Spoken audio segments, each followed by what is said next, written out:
Resource consultants are standing by 888-7000 and the letters CRI. First up today is Michael, listening in Virginia Beach, Virginia, on the web. Hi, Michael. Hi, Hank. How are you today? I'm well, thank you.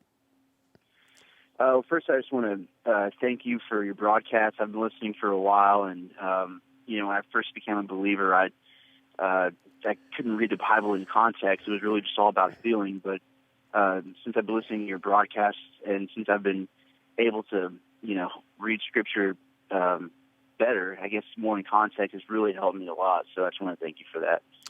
Well, thank you for saying that. My question is regards to closed communion. Why do certain denominations, I guess especially Catholicism, why do they have closed communion, and is it biblical? Well, I think the reason that they do is because they believe in the real presence of Jesus Christ. And therefore they take communion very, very seriously. And I think there's a lesson to be learned there. And it's a lesson that is not only part and parcel of Roman Catholicism, but you find it in Lutheranism as well.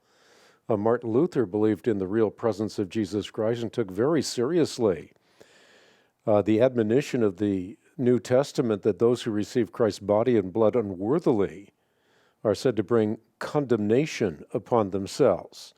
And Paul is very explicit about this. He says, "For this reason many are weak and sick among you, and many have died." Obviously, if this is merely symbolic or a quarterly reminder, it would hardly have the power to cause sickness and death.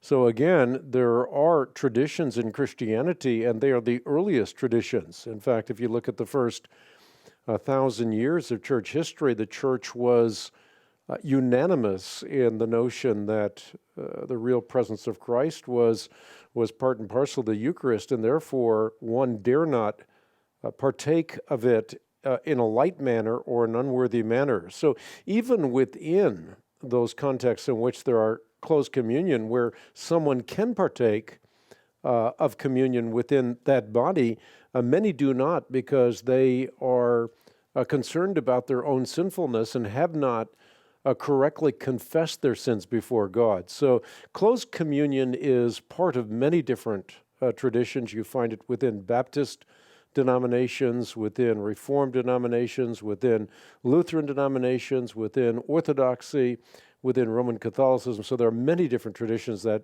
practice closed communion. I should add that there are Baptists that do both. Some practice closed communion, some open communion. But I think it really revolves in terms of an answer around how seriously you take the real presence of Christ in the Eucharist.